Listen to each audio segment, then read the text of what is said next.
want to get everything. You can do both. I want to get everything. They won't know one way from the other. I want to get everything. If they use that as a point of reference and whatnot, just go ahead and go for it. So, are you set and ready to go? I'm going. Okay. I'm rolling. So we can talk through this? Or? You can talk through it. If I can hear you fine, this guy will pick it up. Okay. That's why I thought if you sat up here, you could. Huh? Yeah. That's why I thought if you sat up here, And let. the camera won't be able to hear you. Yeah, but hear you better. Eric, if you up here. Okay. Yeah, go. All right.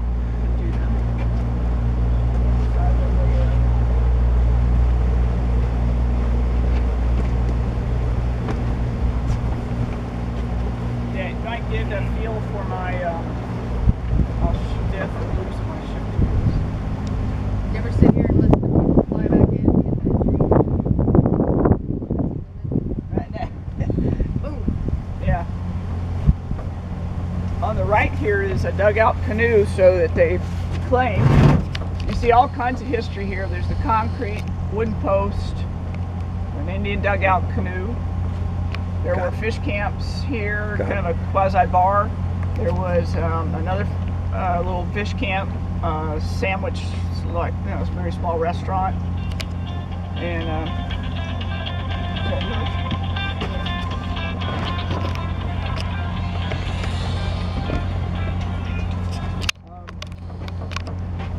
there was little motels here for fishermen, and then, What is this? What is this structure? This is a turnstile pedestal for the flat iron grated bridge. This was where the 316 was before they put in the big bridge up there.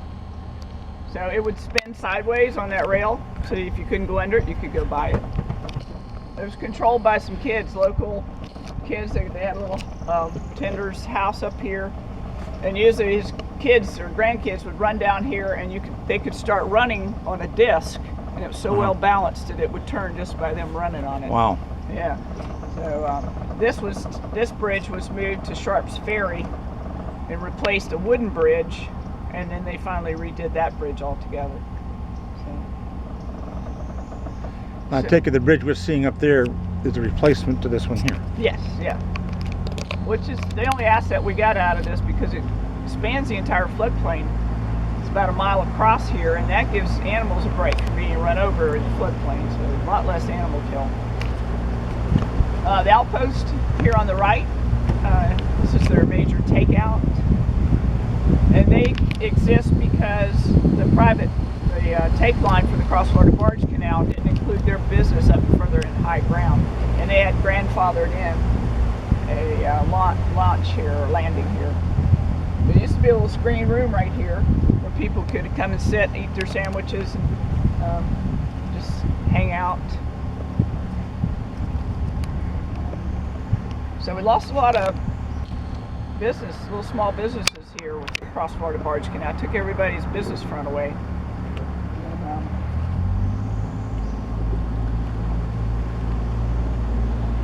The Ocklawaha was the I-75 of the 1800s, 1900s, Right.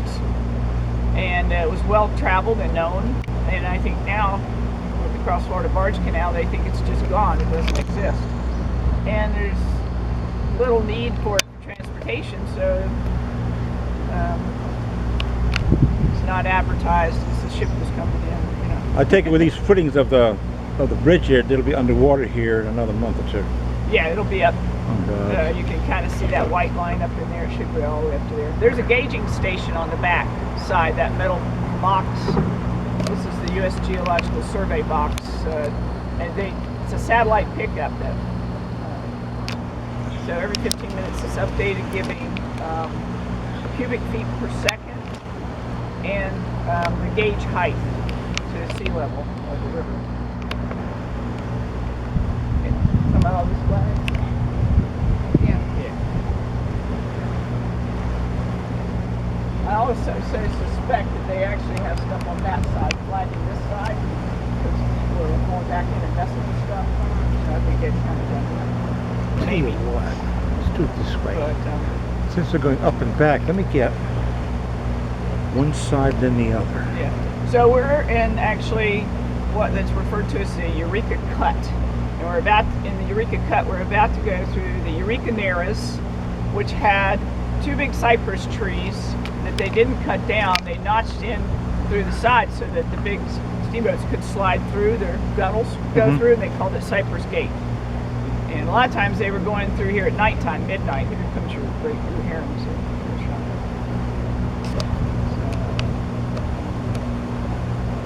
I don't think so. But there's a little remnant, so the one side of one tree here, you see these little snag roots sticking up here at the edge. That would be one, and the other one have to be right up under us somewhere. Yeah. I don't know what the fate on that was, how both trees got Yeah, you taken can see the watermarks on the cypress. I mean, on the trees rather. Yes. Yeah. Yeah. It's low. Yeah, those will be covered up. You won't even see there's roots. I mean, looking at it, it's flowing at a pretty good clip. Oh yeah, we have the incline. When they do drawdowns, they restore the incline. When they fill it back up, they've leveled things off, so there's no current, enough current to give us strength and velocity to keep the sand clean. Also, by slowing it down from the natural flow, which would have been 3 days. The river is 1 mile long, and it's roughly the 72 or 74 miles from Silver Springs. So it would take it 3 days to go from Silver Springs, to the St. Johns River at Wallacka. Now it takes at least 18 days, and so things sit real still. The water doesn't flow. Things incubate. We grow a lot more vegetation in the sun. We'll see that on the video when we turn around and head back.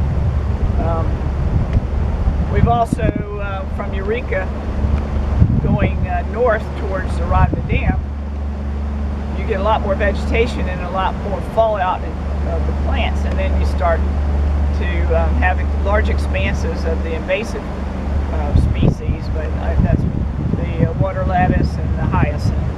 Now, where's this growth here on both sides? This is the old river to the left. I mean, what's this vegetation here? Oh, that's spatterdock. It's a mix. The big wide-leaf plant spatterdock. People call it bonnets, like sunbonnets. They give the shade. Home of the bonnet worm that lives in the stem. Very good habitat for several insects and grasshoppers and lizards and frogs, things like that. And apple snails put their eggs on the stem. The Indians use the roots to make a flour out of, and also in the flower itself, when it blooms, it's like a little yellow tulip. It doesn't open up, and there those the seed cone will form, and the seeds are edible. They use them like popcorn or just as another staple of food. Everything likes the seeds and spatterdock flour. There's always a little grasshopper and a beetle in there too. Now, does all that vegetation die off when the river's high? It'll reposition itself. And reposition itself. Yeah. Okay. Yeah. So this is the east boat ramp here on the left.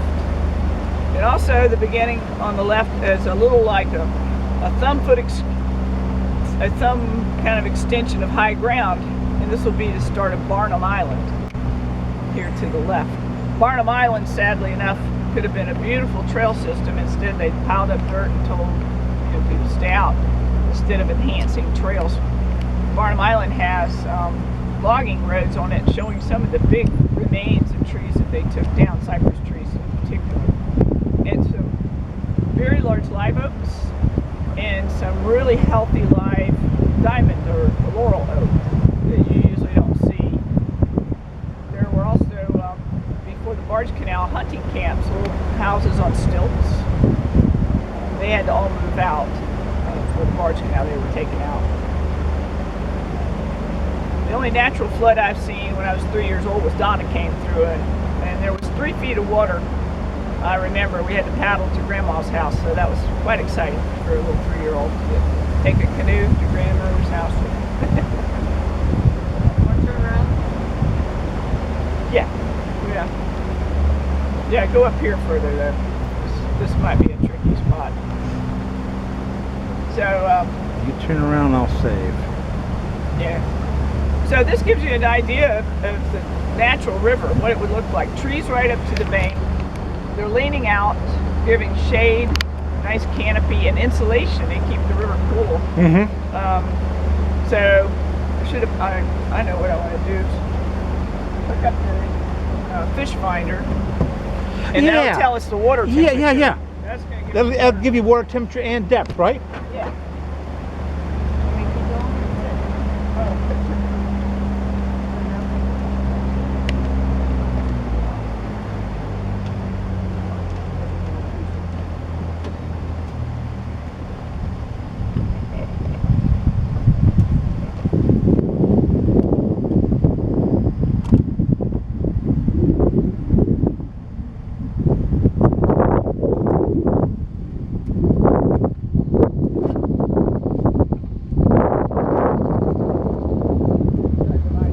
I can tighten that up, or I can loosen it up. Okay. Gotta get a little used to it. Yeah. I know. When I first got it, it was super loose. I was